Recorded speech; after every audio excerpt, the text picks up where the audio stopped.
Baik, Assalamualaikum warahmatullahi wabarakatuh. Bismillah, alhamdulillahirabbil alamin. Wassalatu wassalamu ala sayyidina Muhammadin wa ala alihi wa sahbihi ajmain. Teman-teman yang saya muliakan, ya, kita lanjutkan kembali pembahasan mengenai kosmologi atau tentang hal ihwal yang ada kaitannya dengan alam semesta. Setelah 3 malam yang lalu saya mengupas 2 sesi ya tentang kosmologi Yahudi, maaf, jadi Yahudu ya. Malam ini kita akan kita akan coba kita melakukan suatu perjalanan ke wilayah yang paling timur ya, atau ke timur lah, yaitu ke Tiongkok atau Cina. Sebab setiap peradaban kuno itu ternyata memang menyimpan hal-hal yang memang ada kaitannya dan selalu berhubungan dengan kosmologi ya. Bahkan termasuk di Sunda juga ya. Di Sunda kan kita mengenal ada konsep Tritangtu ya. Kemudian ada juga konsep jagat gede dan jagat alit. Dan seolah-olah bahwa peradaban di masa lalu pun muncul secara sporadis ya. Di Mesopotamia muncul sekitar 4.000 sampai 3.500 tahun yang lalu. Kemudian muncul juga di Mesir. Selanjutnya maju ke mana? Ke Palestina, sekitar 2000 sebelum Masehi ada peradaban Tiongkok. Bahkan jauh sebelumnya itu sebanding dengan peradaban Mesir sudah ada peradaban di wilayah Hindus ya, atau di India. Di Nusantara pun sama ya, peradaban itu seolah-olah saling terkoneksi dan memiliki substansi yang memang serupa ya, memiliki pondasi-pondasi atau pijakan-pijakan yang memang memiliki kemiripan. Itu entah disengaja ataupun tidak, yang jelas bahwa kemungkinan besar di masa lalu juga itu sudah terjadi yang namanya komunikasi ya, antar manusia dengan manusia yang lain.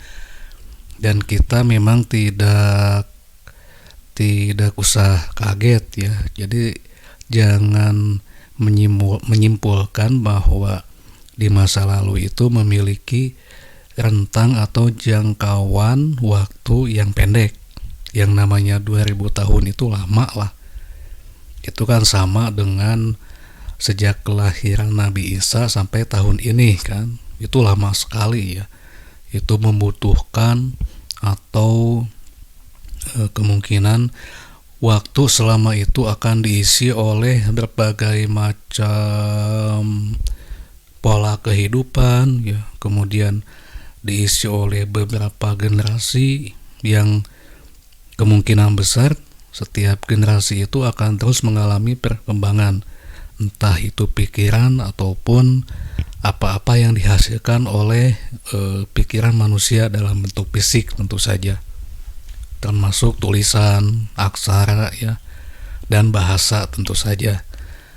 Nah, jadi peristiwa-peristiwa yang terjadi di masa lalu sekitar 4.000 tahun lalu, kemudian 2.000 tahun lalu, dan itu sebelum Masehi ya, itu memang merupakan rentang waktu yang memang cukup panjang.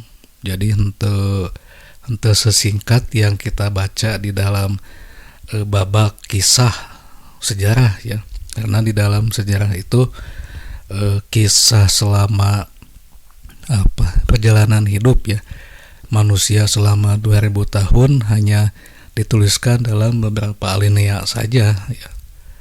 Padahal kenyataan yang sesungguhnya kehidupan di masa lalu itu memang cukup panjang dan kompleks, tentu saja sekompleks saat ini, karena memang diisi atau diisi ya oleh manusia-manusia pada zamannya. Artinya misalkan satu peradaban itu mampu menghasilkan satu hal yang memang monumental, seperti misalkan ada peninggalan seperti bangsa Babilonia itu membuat taman gantung misal. Jadi tidak begitu saja, melainkan melalui satu proses yang cukup panjang, termasuk di dalam pandangan-pandangan atau pikiran yang ada kaitannya dengan kosmologi ini.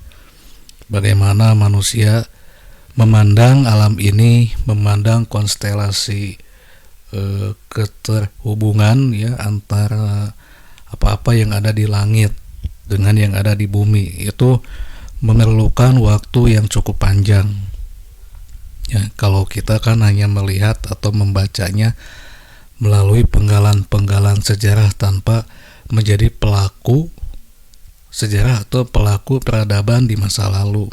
Nah, kita kan sekarang sedang manggung ataupun sedang mementaskan satu kisah ya kehidupan di masa kini, dan memang cukup panjang ya.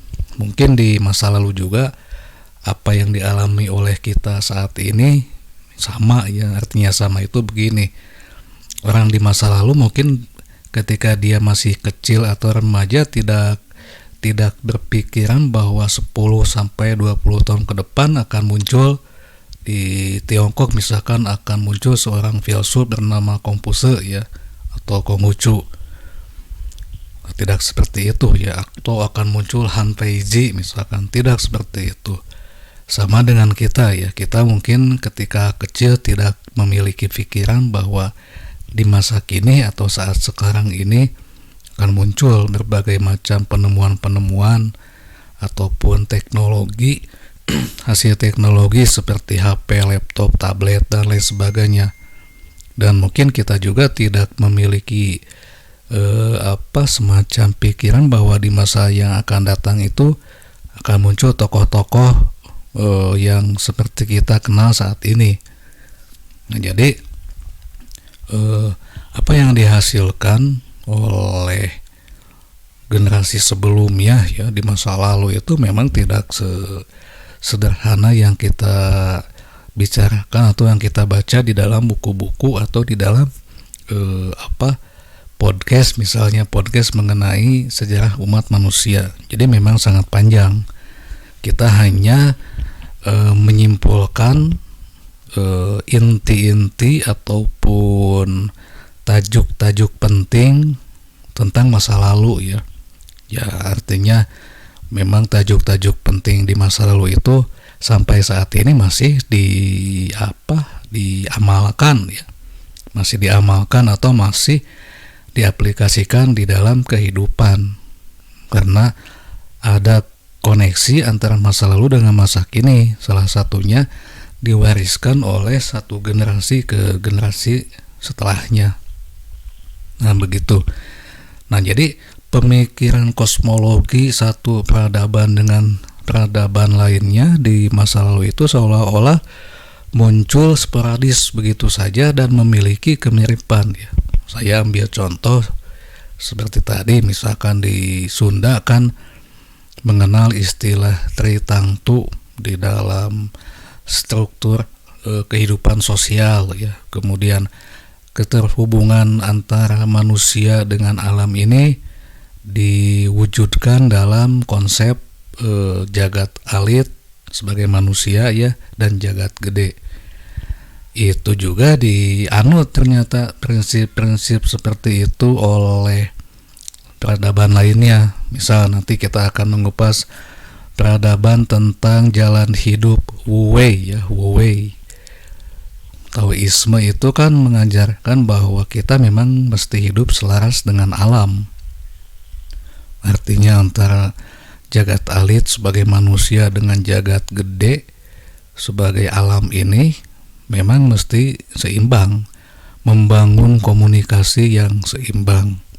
Nah, jika tidak dibangun komunikasi yang seimbang atau tidak dibangun keselarasan di antara jagat alit dengan jagat gede, maka itu akan memunculkan dampak yang jelek. Bahkan di dalam salah satu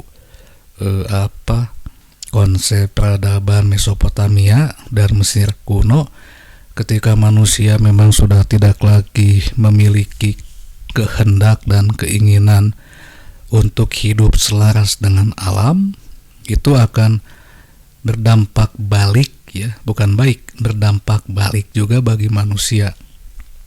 Artinya dampak jeleknya itu memang akan dirasakan langsung oleh manusia. Saya ambil contoh kehidupan saat ini sajalah, supaya memang apa yang terjadi di alam ini dirasakan langsung oleh kita.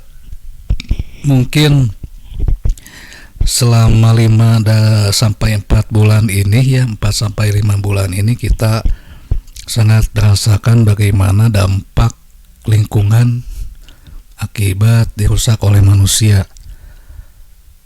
Bumi misalkan suhu rata-rata yang biasanya 19 derajat Celcius, tiba-tiba entah siang ataupun malam itu bisa mencapai 26-33 derajat Celcius, dan ini memang dirasakan oleh kita, ya. Wengi ngelekep, siang komo, kemudian siklus ataupun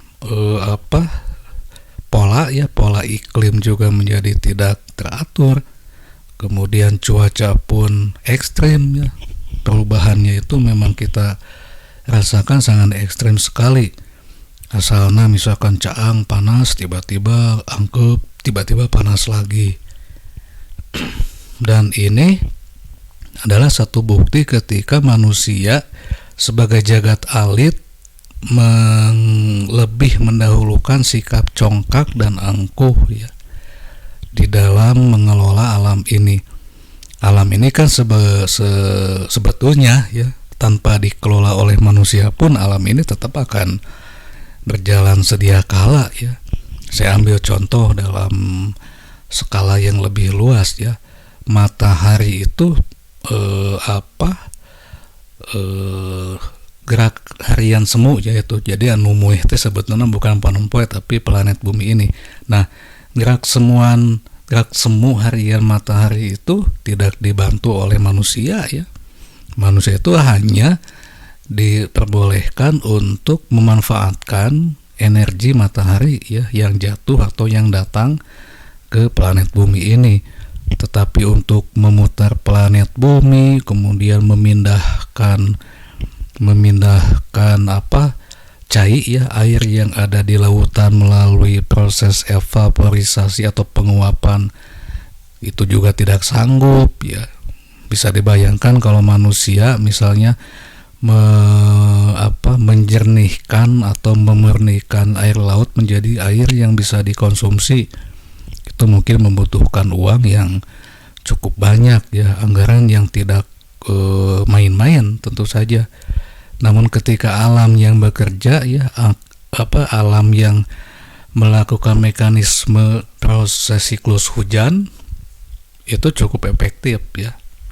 Hanya dengan proses penguapan, kemudian sublimasi, ya, nempel di awan kan, kemudian terjadi sublimasi, penyubliman, jadilah hujan.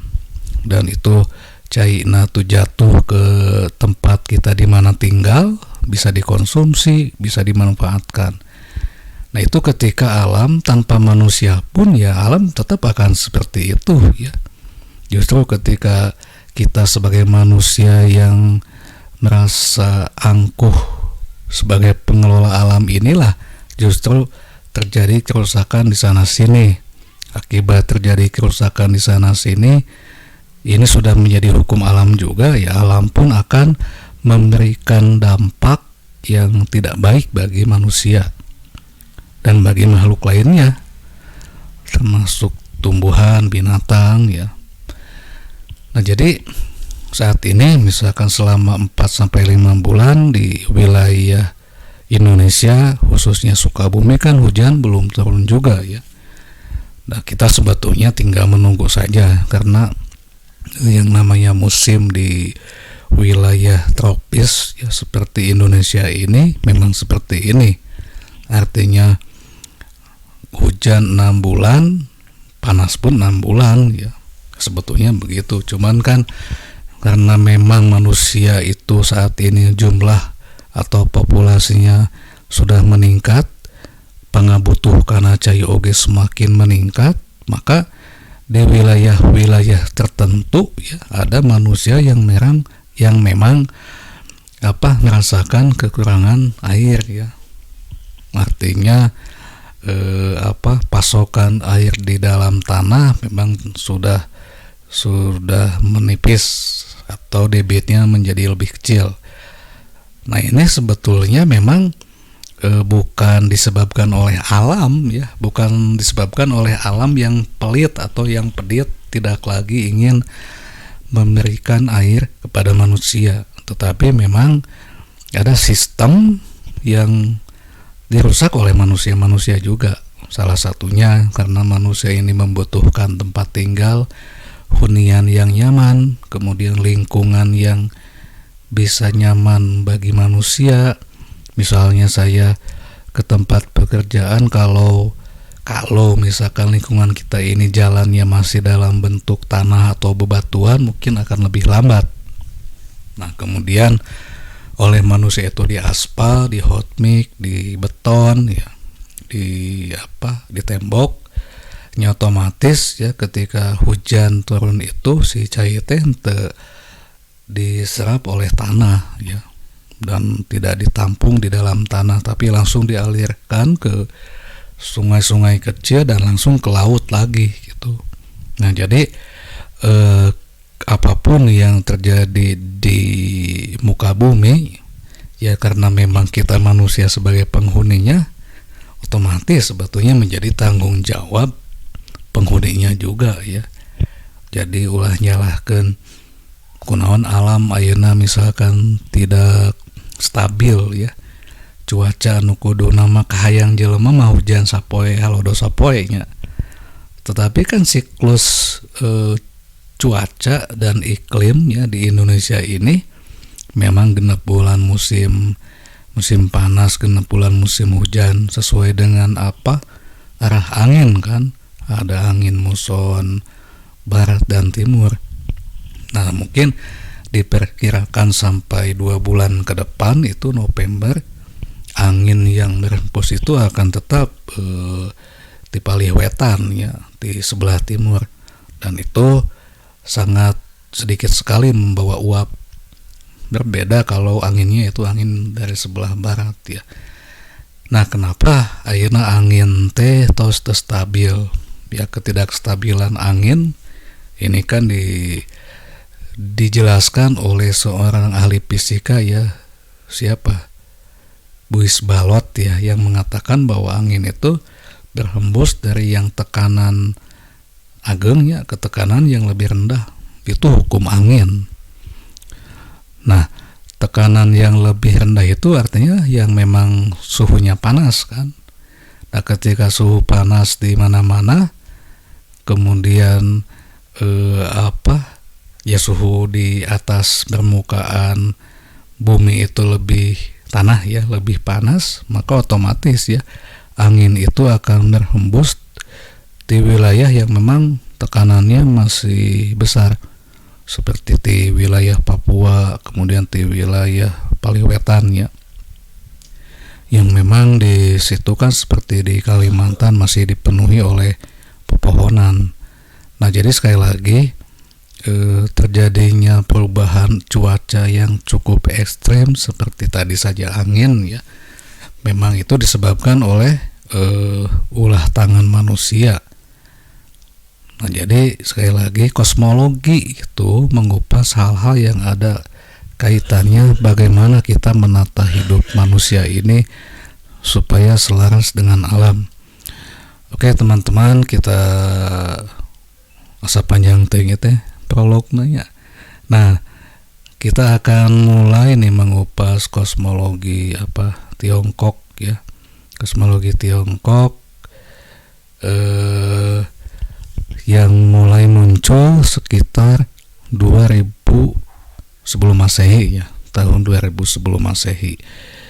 Nah, jadi kosmologi Tiongkok ini mulai muncul sekitar 2000 sebelum Masehi. Itu di situ ada yang kita kenal dengan peradaban Sungai Kuning atau Huanghe atau Huangho ya. Nah, peradaban Sungai Kuning ini mirip sekali ya ternyata dengan peradaban Sungai Nil.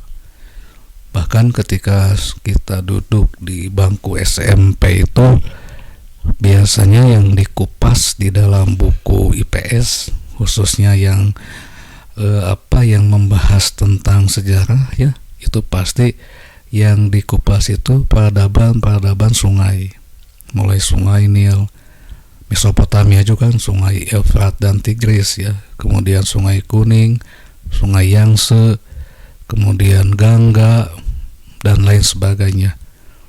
Nah, itu adalah satu fenomena yang memang secara sporadis muncul di masa lalu, dan ini juga memang sejalan dengan apa yang terjadi di Nusantara kan.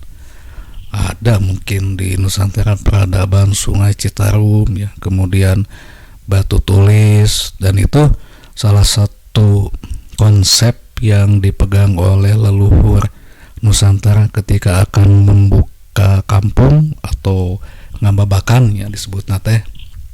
Pasti anu paling awal dilakukan itu mencari sumber air. Nah, seperti ini ya. Jadi apa sebab manusia-manusia di masa lalu itu membuat satu peradaban, kemudian membuat kampung-kampung itu memang di satu tempat yang syarat dengan ketersediaan air. Ya sangat logis kan. Selain digunakan untuk minum dan dikonsumsi, kemungkinan di masa lalu cai itu susu kanu ageng ya, itu masih digunakan untuk membangun hubungan dengan wilayah-wilayah yang jauh ya, menggunakan rakit, kapal ya. Dan itu sangat logis ya ketika peradaban memang lebih banyak muncul di wilayah-wilayah yang dekat dengan sungai. Dan untuk wilayah-wilayah pedalaman pun bukan berarti tidak ada peradaban, karena secara politis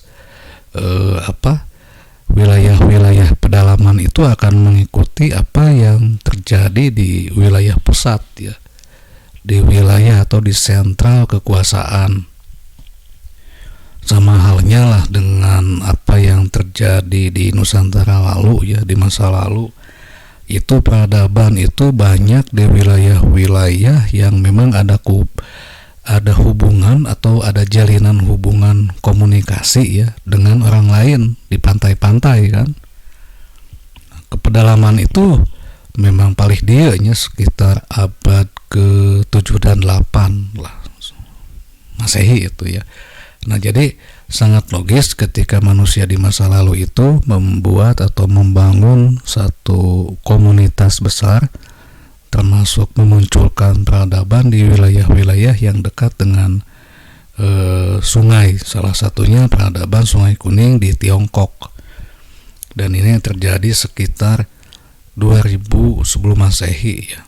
Dan itu apa yang terjadi atau apa yang muncul di wilayah Tiongkok sekitar 2000 tahun yang lalu atau 4000 tahun yang lalu ya, kalau dijumlah antara 2000 sebelum Masehi dengan 2000 setelah Masehi di masa kita ya, itu adalah penemuan-penemuan yang memang serupa dengan apa yang terjadi di Mesir.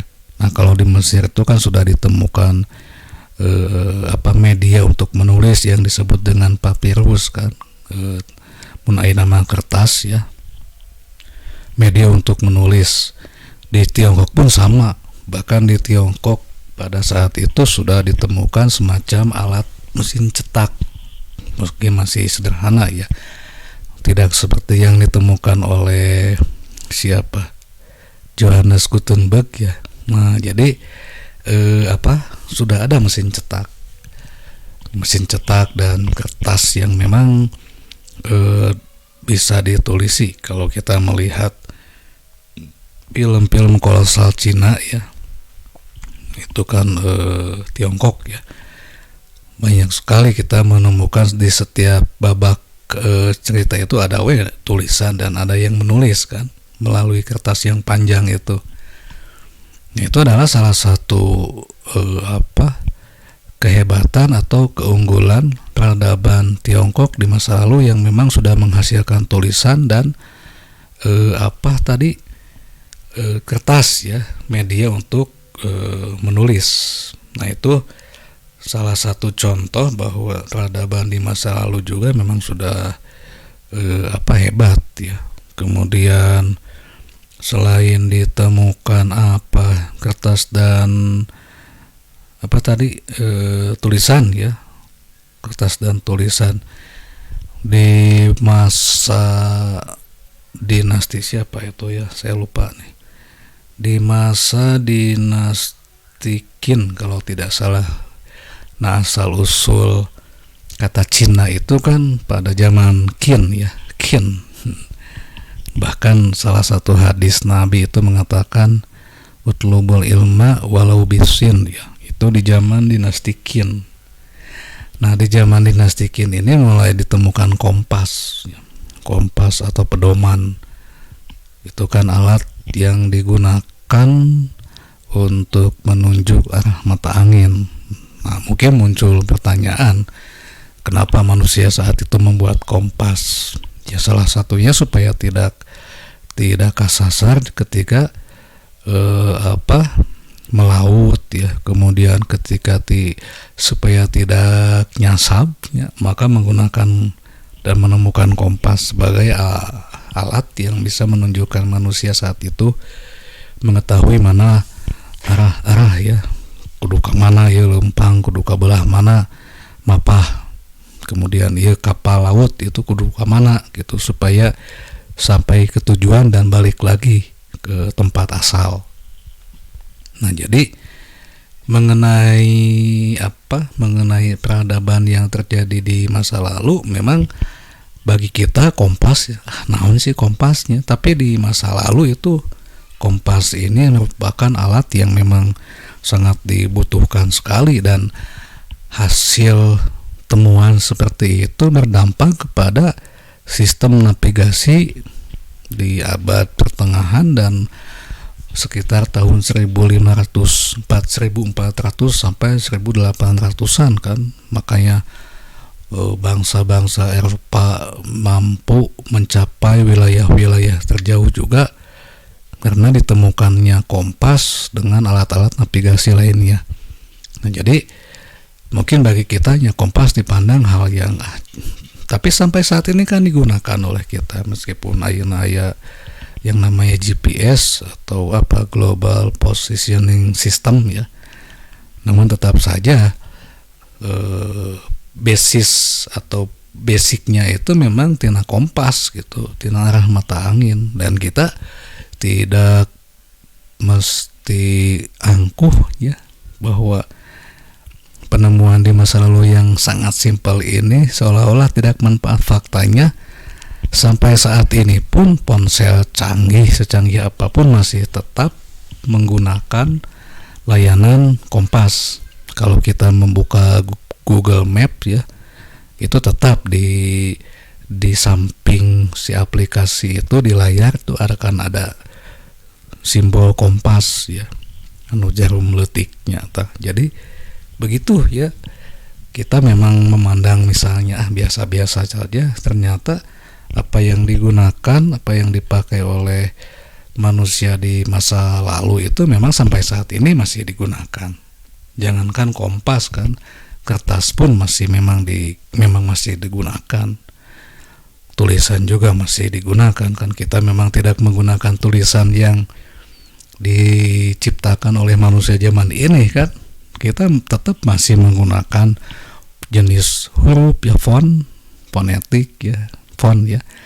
Kemudian bentuknya pun meskipun itu dikatakan sebagai simbol masih menggunakan tulisan-tulisan yang memang diciptakan atau dibuat oleh manusia masa lalu. Soknya, jadi kita memang tidak menggunakan tulisan atau aksara yang kita ciptakan saat ini ya.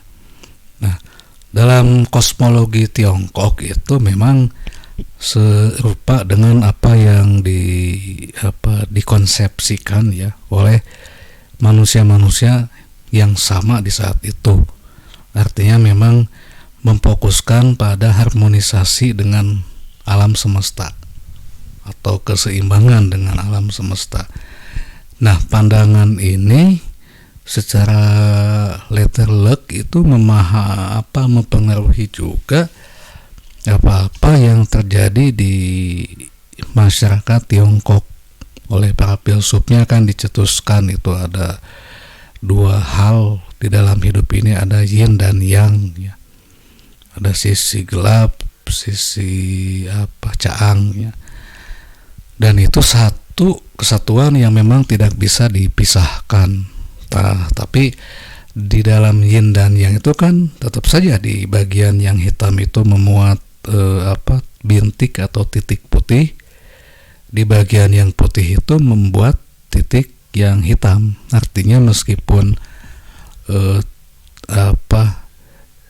kita hidup itu di dalam kegelapan, jika wengi misalkan gelapnya, tetap saja cahaya itu akan selalu ada. Atau sebaliknya, misalkan di waktu siang misalkan kita hidup di balut atau disinari oleh cahaya, atau hal-hal yang gelap pun di tengah cahaya itu akan ada.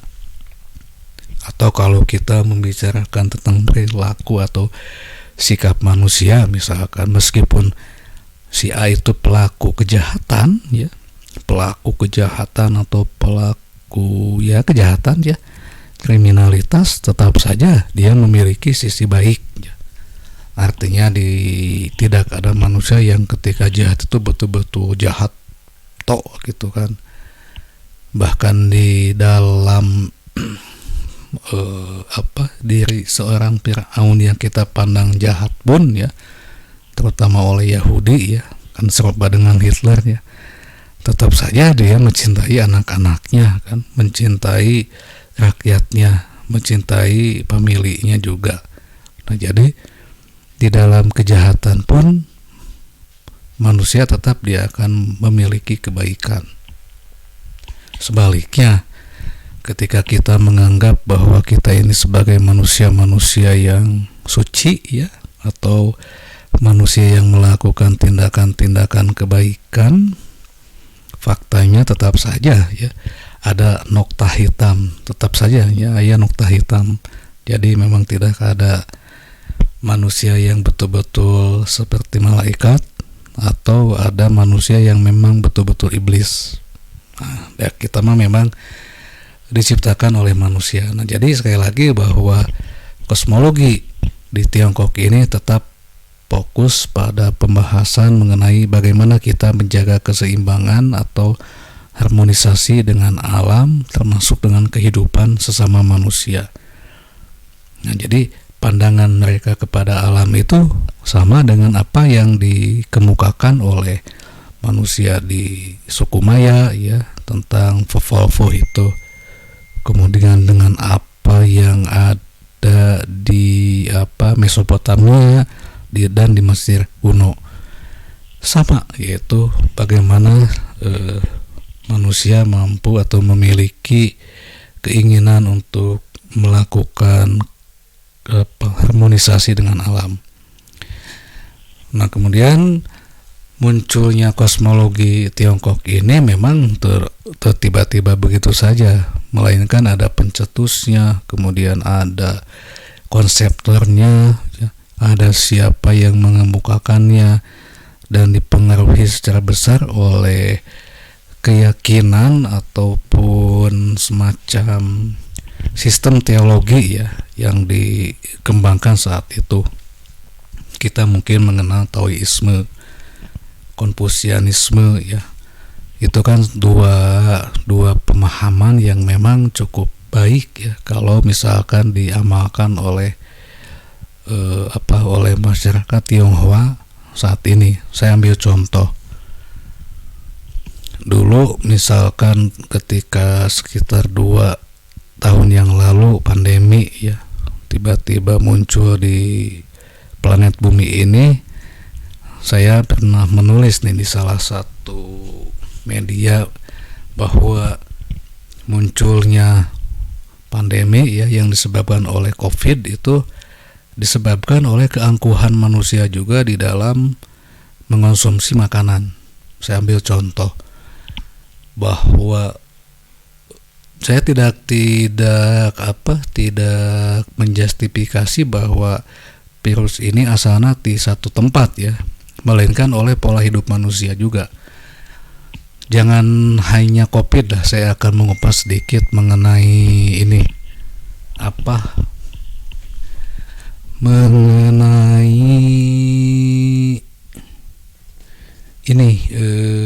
ya Allah, Black Death ya. Saya sudah kupas banyak sekali tentang Black Death atau wabah hitam. Nah ini kan disebabkan oleh senangnya manusia ya melakukan kegiatan poya-poya. Makanya cenah poya-poya jadi Black Death ya. Ya, melakukan kegiatan poya-poya dan lupa bahwa apa yang dikonsumsi oleh manusia itu tidak selalu mesti dikonsumsi ya. Jadi tidak semua makanan atau tidak semua apa yang ada di alam ini mesti dikonsumsi oleh manusia. Karena ada bagian-bagian yang memang si benda itu atau si tumbuhan atau binatang ini memang dikhususkan untuk binatang yang lain, untuk makhluk yang lain ya, bukan semuanya untuk manusia, maaf. Nah, jadi ketika manusia lebih mengedepankan sikap serakah segala diemam ya, segala dituang binatang yang semestinya tidak dikonsumsi oleh manusia. Saya ambil contoh misalkan lalainya. Kan lalai itu sebetulnya tidak usah dikonsumsi oleh manusia karena masih ada hal-hal yang lain ya. Maka otomatis si kelelawar ya atau lalai itu sebagai inang COVID ya. Kan si virus itu tinggal di sana katanya. Kemudian dikonsumsi oleh manusia, maka otomatis ya itu virus akan melakukan mutasi supaya cocok dengan tempat tinggal barunya, yaitu tubuh manusia. Ya ketika misalnya ayeuna virus corona atau COVID melakukan mutasi dan beradaptasi dengan tubuh manusia supaya cocok dengan lingkungan hidupnya, ya jangan menyalahkan virusnya ya, karena memang ada hal-hal yang di luar itu dan di luar pengetahuan kita bahwa yang namanya virus juga mungkin memerlukan lingkungan atau tempat tinggal yang kondusif sama dengan manusia. Nah, ketika tubuh manusia itu ditinggali atau dihinggapi oleh virus ya, maka otomatis ya mesti berbagi tempat dengan si virus itu. Ya, manusia kan jadi sakit ya, bisa saja panas karena terinfeksi, kemudian bahkan menimbulkan kematian kan, karena memang si tubuhnya itu bukannya apa-apa, itu menjadi rumah bagi COVID, dan itu memang menyebar begitu cepat ya, karena seolah-olah itu ada komunikasi ya antar makhluk renik dengan makhluk renik, itu sok sebarkan ya gitu. Sama dengan wabah hitam sekitar abad ke 13 sampai 14 itu kan begitu ya, tiba-tiba muncul penyakit. Nah, jadi artinya bahwa apa yang dikonsumsi oleh manusia lah yang menjadi penyebab munculnya berbagai macam penyakit. Saya ambil contoh tadi kan COVID, jangan jauh-jauh ya, COVID saja itu kan akibat hina makanan sebetulnya.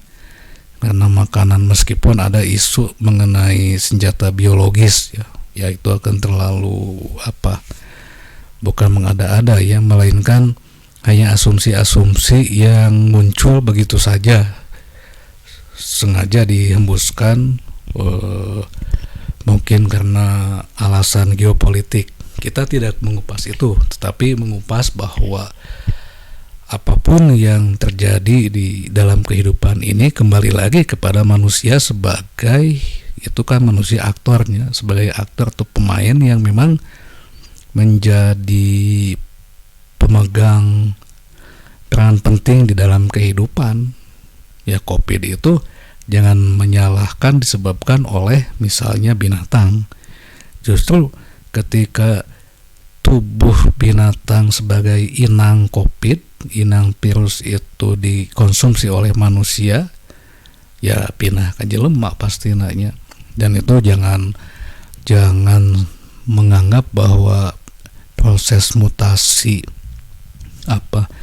tina virus COVID ya, virus corona ke yang COVID-19 itu waktunya singkat, tidak begitu ya, tetapi memang cukup lama, pasti sejak 2006 ya, 2007 ya, sampai muncul COVID-19 itu akhir 2019 di Wuhan. Dan saya memang melihat bahwa apa yang dialami oleh penduduk Wuhan ya, di saat pertama kali COVID, memang ini tidak mengamalkan apa yang diwariskan oleh leluhur mereka, yaitu tentang Taoisme.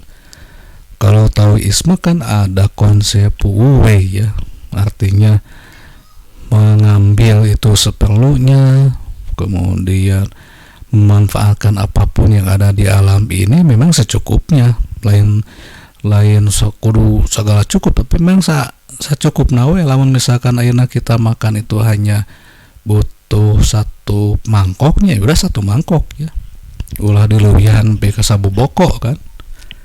Nah gitu. Jadi konsep Wu Wei ini jalan hidup masyarakat Tiongkok lama memang banyak dilanggar. Akibat apa?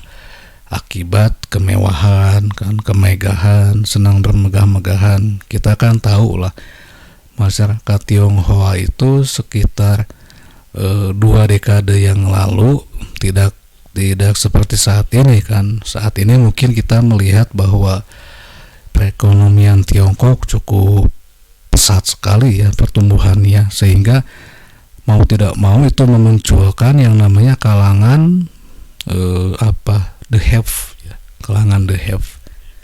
Kalau kalangan the have, generasi milenial itu biasanya kan cenderung menggunakan ataupun memanfaatkan uang itu ya karena hal-hal anu memang cukup lain uniknya, tapi aneh-aneh gitunya.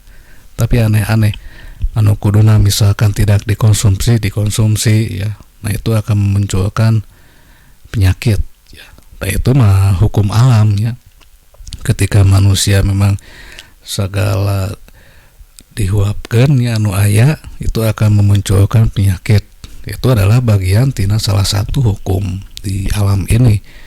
Nah jadi sekali lagi, ketika masyarakat Tionghoa modern itu mengabaikan apa yang diwariskan ya, pemikiran oleh leluhurnya, seperti tadi Taoisme. Kalau Taoisme itu kan mengajarkan manusia untuk memang seimbang dengan alam dan menyerap energi alam itu secukupnya gitu, ulah dileuwih-leuwihi ya. Nah, ketika berlebih-lebihan inilah maka artinya masyarakat Tiongkok di Wuhan ya sekitar 2019 lalu muncul penyakit yang memang belum kita kenal sebelumnya ya, COVID-19. Dampaknya bagi dunia, bukan hanya bagi penduduk Wuhan saja. Nah itu contoh ketika kita memang tidak mengamalkan apa yang semestinya diamalkan sebagai bentuk penghormatan kita kepada leluhur kita. Nah di Sunda pun kan mestinya begitu ya, leluhur Sunda kan sudah memberikan semacam advice ya, bahwa kehidupan manusia memang mesti sejalan atau selaras dengan alam ini. Ketika dirempak maka muncul bencana di mana-mana. Nah, bencana alam ya, namanya bencana alam, meskipun kita memang tidak memiliki kemampuan untuk mengendalikan alam, namun banyak ya bencana-bencana yang justru memang disebabkan oleh ulah tangan manusia.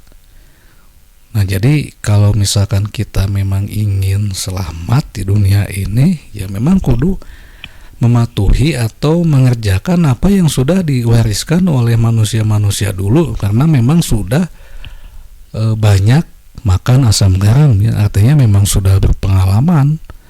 Dan ketika misalkan mencetuskan Taoisme saja ya, dengan Konfusianisme atau Konghucu, itu tidak begitu saja ya, karena memang mereka sudah membangun komunikasi dengan alam ini. Kita mungkin sulit ya membangun komunikasi dengan alam meskipun kita memang bagian tina alam ya. Nah, kemudian ini ada prinsip yang dimiliki atau dikembangkan oleh masyarakat Tiongkok kuno ya. Yang pertama Qi itu energi ya. Nah, konsep kosmologi Tiongkok ini adalah energi ya, atau Qi ini merupakan gambaran kehidupan ya. Ya, karena memang tanpa energi itu mana mungkin muncul kehidupan. Nah, jadi energi ini memancarnya di setiap relung-relung dan setiap celah-celah di alam ini. Ini yang disebut dengan Qi atau energi. Kita kan manusia, lamun kalau tidak leles misalkannya ada energian jelema teh cenanya. Jadi energi ini dimiliki oleh setiap benda. Ada di mana-mana ya. Ada di setiap tempat. Itu energi ya. Energi itu kan bisa di artian tenaga lah, atau pembangkit, ada di mana-mana. Apalagi di waktu siang kan, itu sumber energi matahari mungkin kalau dimaksimalkan itu oleh manusia akan mampu menghasilkan listrik bermega-mega volt ya, mega-megaton volt mungkin ya, lain mega adanya megaton itu. Nah, jadi di mana-mana itu memang berkelimpahan dengan energi dalam prinsip kosmologi Tionghoa. Dan ini memang betul ya. Jadi di mana-mana setiap tempat yang kita tinggali, yang kita lalui, yang kita lewati, itu memang di situ tersimpan berbagai macam energi ya. Di dalam tubuh manusia, di dalam laptop, lamun kabayang, lamun ponsel, baterai sebagai energi kan, itu yang mau nyala aja. Nah, jadi prinsip ini memang diakui bukan hanya oleh orang Tiongkok kuno ya, manusia-manusia saat ini pun, bahkan ahli-ahli fisika dan astronomi selalu menghitung segala sesuatu dengan ya, energi kan. Kalau tidak salah joule ya satuannya itu. Pemilepatnya pun tanda halilap nya atau selami itu diajar fisika kan, energi itu ya, joule ya, joule. Nah, jadi di mana-mana itu ada energi, di setiap tempat, di setiap benda, di setiap makhluk itu ada yang disebut dengan energi atau Qi ya, Qi. Nah, tanpa adanya Qi ini maka memang tidak akan ada kehidupan, tidak akan ada alam. Nah, mungkin muncul pertanyaan, siapa yang menciptakan Qi ya? Yang menciptakan Qi, apakah misalkan Qi ini tiba-tiba muncul begitu saja? Yang jelas bahwa segala sesuatu itu memang di dunia ini mesti ada penyebabnya. Ada, kalau di dalam pandangan Aristoteles ya, kalau tidak salah itu mesti ada causa prima atau penyebab utama. Pasti ada penyebab utamanya ya. Mungkin kelompok agamawan menyebut bahwa penyebab utama ini adalah Allah atau Tuhan ya. karena segala sesuatu itu tidak mungkin ada tanpa diciptakan, dan memang nalar atau akal sehat kita pun mengarah ke sana. Ketika kita bangun misalkan atau nembe lahir jadi bayi, kita melihat kan, kalau kita melihat bayi itu cuang cilurnya, kita kan melihat fenomena yang ada di dunia yang sebelumnya tidak dikenali oleh bayi ya. Makanya lamun di orang mah geuning cenah ningali ieu-na cenah ningali akina cenah nutos pupus ya. Padahal si bayi itu memang melihat sesuatu yang memang sebelumnya tidak dikenali atau tidak dilihat ketika di dalam kandungan ya. Ada fenomena yang memang wah ya naon cenah ya, ningali bapa lagi naon ieu cenah. Kemudian ketika kita sudah menjadi kanak-kanak yang melihat langit, melihat bulan, bumi, bintang, tumbuhan, binatang, dan kita tahu saat itu bahwa adanya benda-benda seperti tumbuhan, binatang, langit, bulan, bintang, panon poe-nya tidak diciptakan oleh manusia ya. Dan memang sudah ada sejak dulu ya. Tidak ada manusia yang mengklaim bahwa dia sudah membuat bulan meskipun sehebat siapa Bill Gates misalkan. Dan makanya muncullah pertanyaan di dalam diri manusia juga, iya ti asana ti mana, iya ti asana ya, langit ti mana si asana, kemudian bumi ti asana ti mana, bulan juga bintang, kemudian bumi yang kita diami juga ini ti mana asana. Nah, munculnya pertanyaan-pertanyaan itu maka memerlukan jawaban, dan itu sudah dijawab dengan berbagai macam bentuk jawaban yang masing-masing memang seperti berbeda padahal sama ya, memiliki substansi yang sama, bahwa segala sesuatu itu memang diadakan atau disebabkan ya, disebabkan atau ada penyebabnya. Sama halnya dengan di dalam kosmologi Tiongkok, bahwa segala sesuatu yang ada di alam ini memang ada penyebabnya, yaitu adanya energi. Lalu muncul lagi pertanyaan, kan ai energi saha nu nyieuna? Apakah datang begitu atau muncul tiba-tiba begitu saja? Ya tentu tidak kan. Ketika kita sudah menjawab tadi misalkan bahwa adanya tumbuh-tumbuhan, binatang, planet-planet, panon poe ya, kemudian bintang dan bulan ini memang tidak diciptakan oleh manusia, tetapi memang ada yang menciptakan pasti, atau pasti ada yang membuatnya atau ada penyebabnya. Penyebabnya itu kan kalau di kita itu diciptakan kan. Mungkin kalau saintis itu membuat satu konsep bahwa alam ini memang dihasilkan dari satu ledakan yang dahsyat, tetapi kan tetap itu ada awalnya, tidak seperti yang dianut oleh sebagian kecil sebetulnya oleh manusia yang memandang bahwa alam ini di dulu geus aya we begitu saja ya. Kita kalau memandang alam ini hanya saat ini kan, tapi kalau kita melihat babak kehidupan atau perjalanan mengenai alam semesta ini ya memang ada awalnya ya. Segala sesuatu di dunia ini kan ada awalnya, meskipun saat ini kita diramaikan oleh konsep infinity, misalkan ketidakterbatasan ini justru adalah salah satu hal yang memang tidak mungkin ya. Tidak mungkin, artinya tidak mungkin itu bahwa di alam ini tetap, meskipun kita itu menulis angka 1 sampai sekian ya, mau aya batasnya, tetap pada satu waktu itu akan ada ujungnya ya. Ujungnya itu kan bisa karena ruangnya itu memang terbatas ya. Sehingga kalau kita misalkan menulis di papan tulis angka 1 atau tinamin 1 juta sampai sekian, itu tetap akan ada batasnya itu, karena memang space-nya tidak mencukupi kan. Nah, jadi di dunia ini memang kita hidup di dalam ruang dan waktu. Kita itu memang ingin tidak terbatas, tetapi nyatanya kita memang dibatasi oleh space ini, ruang ya. dibatasi oleh ruang dan waktu. Tentu saja manusia itu kan ingin kekal misalkan di dunia, tapi kan kita dibatasi oleh ruang. Waktu juga akan menggerogoti kita kan, usia itu kan hukum alam. Kalau kita misalkan menghirup oksigen, itu kita akan hidup, tetapi resikonya karena terjadi proses pembakaran di dalam tubuh, maka kulit kita ataupun bagian tubuh kita akan ada yang rusak. Nah, kalau misalkan kita tidak menghirup oksigen, kita akan meninggal. Nah, jadi begitu di dunia ya.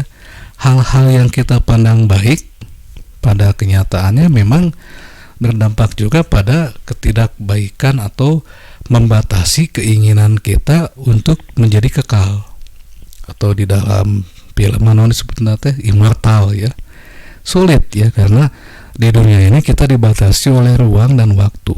Kita tidak bisa memandang bahwa segala sesuatu di dunia ini tanpa batas atau infinity. Silahkan ya, itu di dalam konsep pikiran itu memang tidak ada batasnya, namun tetap akal manusia pun pada saatnya nanti akan menemui jalan buntu. Apa sebab? Sebab akal itu hanya akan mencerna hal-hal yang memang bisa dipahami oleh akal. Akal tidak akan bisa memikirkan sesuatu yang tidak ada. Silahkan Anda bayangkan, kalian bayangkan ya, sesuatu yang di alam dunia ini memang tidak ada. Itu sulitnya, karena memang akal itu bekerja ketika kita melihat objek kemudian disimpan dalam bentuk energi ya di dalam otak menjadi file kan. Ketika melihat lagi benda itu mudah diakses, tapi ketika Anda meskipun membayangkan sesuatu yang memang belum ada di dalam pikiran kita atau di alam ini, objeknya itu belum ada, kita sulit membayangkan.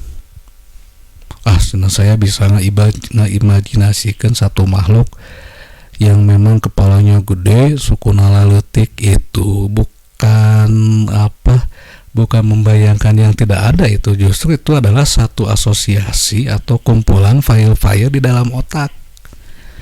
Kumpulan file di dalam otak kemudian membentuk imajinasi satu makhluk yang memang belum ada. Tetapi ketika kita disuruh untuk membayangkan sebuah benda yang memang belum ada, itu sulit ya. Itu kan terbatas juga ya, bahwa otak manusia itu kan ada batasnya yaitu ya ketika memang kita sudah tidak bisa lagi mensintesiskan sesuatu yang memang belum kita kenal. Nah, makanya meskipun ada konsep infinity, nyata-nyatanya itu kan hanya imajiner ya.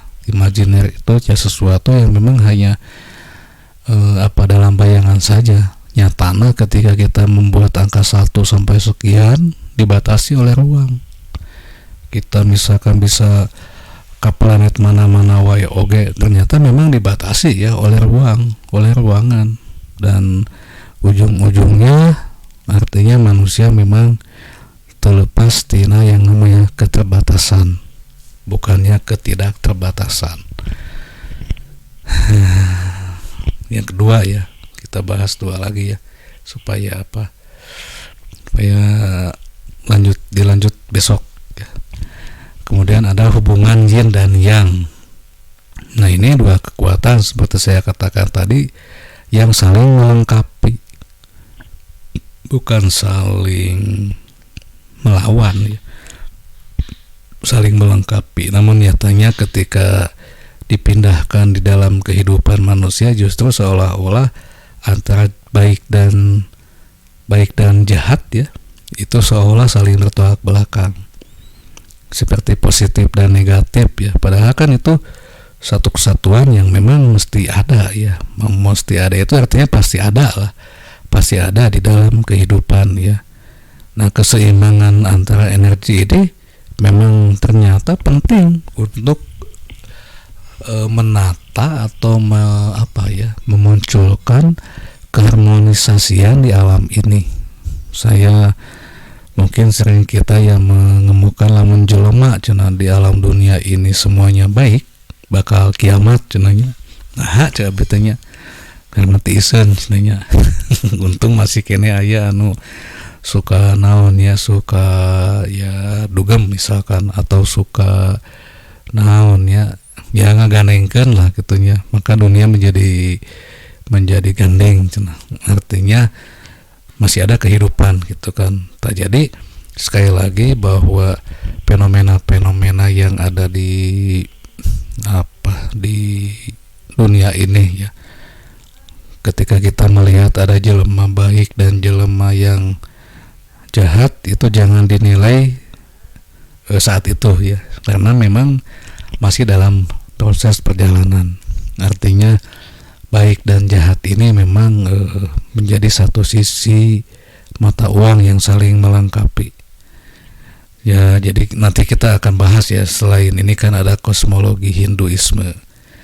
Nah, masalah mengenai baik dan jahat itu memang ada balasannya, ada konsekuensi logis yang mesti ditanggung oleh si pelaku ya.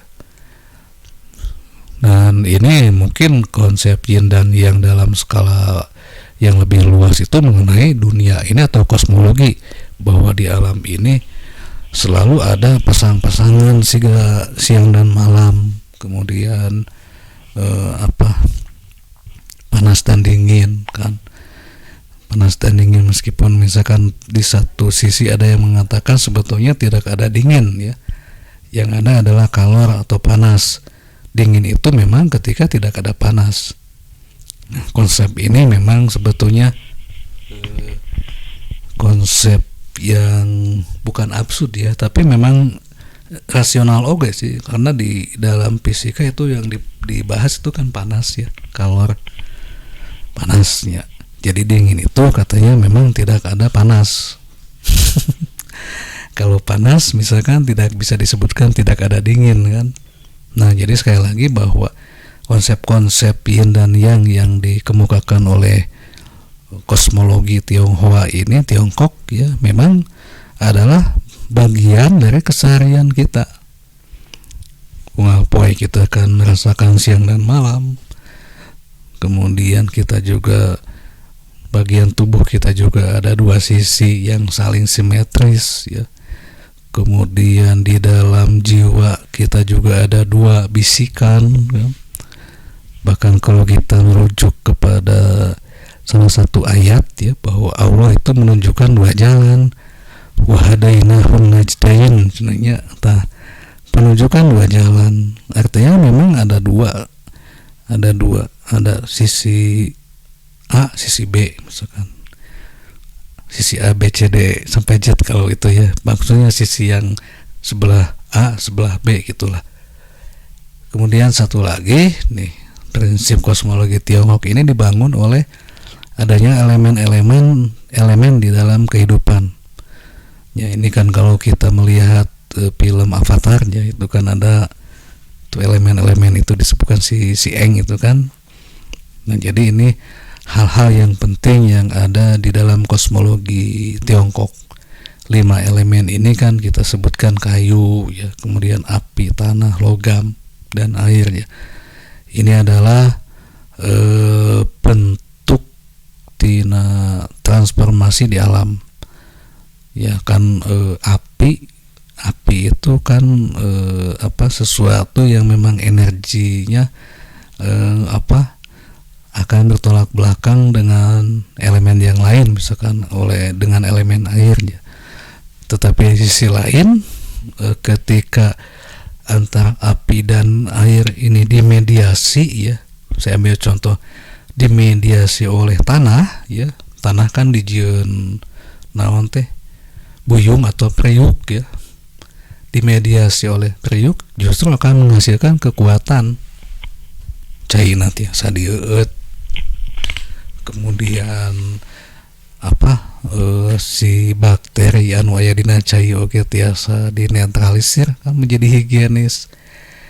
Nah, ketika antara api dan air yang seolah-olah saling berlawanan ini dimediasi oleh elemen yang tepat, oleh tanah misalkan. Nah, jadi di dalam kehidupan ini 5 elemen ini memang menjadi fondasi atau sumber fundamental di dalam kehidupan. Saya ambil contoh lagi, misalkan energi panas ya, api dengan tanah kalau disatukan tadi bisa menjadi kekuatan yang hebat, jadi bata misalkan kan. Ini contoh kecil ya ini. Nah, kemudian api dengan dengan kayu misalkan, ketika tepat ya penggunaannya, maka itu akan menghasilkan energi. Misalkan kan jika tadinya untuk memasak cair, memasak nasi itu kan membutuhkan api, kayu, kemudian membutuhkan juga zaman dia mungkin logam kan, membutuhkan cai juga kan, dan kadang-kadang membutuhkan semuanya ya, 5 elemennya dibutuhkan itu. Nah, itu akan menjadi kekuatan yang hebat kalau penggunaan atau pemanfaatannya itu memang sesuai dengan kadarnya. Jangan misalkan lainnya suluhna seueurnya api itu akan bisa sunana ngabebela, dan itu akan membahayakan. Nah, jadi kekuatan-kekuatan atas 5 unsur atau elemen ini memang ada di dalam diri manusia juga ya. Di dalam diri manusia itu kan segala ayahnya dan di alam komonya. Jadi sekali lagi, hubungan antara jagat alit manusia dengan jagat gede yaitu alam ini mesti merujuk kepada seperti apa yang dikemukakan oleh Taoisme. Saya akan mengungkapkan satu pandangan ya tentang buwe atau jalan hidup sederhana. Ketika kita ingin menangkap kupu-kupu ya, tong diudak-udak ya. Kata penganut Taoisme itu jangan diudak-udak, dikejar-kejar si kupu-kupunya, ada capek, tanami bunga saja di taman ya, itu akan datang kupu-kupu. Kudu diudak-udaknya, akan datang begitu saja ketika di halaman rumah kita memang dipenuhi oleh bunga. Nah, begitu ya. Kita lanjut besok. Mudah-mudahan apa yang saya jelaskan ini naon ya namina ge latihan ya. Nuhun, mudah-mudahan aya manfaatnya, utamina membagi abdi ya sebagai manusia biasa ya, juga kepada teman-teman di kota Sukabumi dan dimanapun kalian berada. Hatur nuhun, wallahu muwaffiq ila aqwamit thoriq. Wassalamualaikum warahmatullahi wabarakatuh.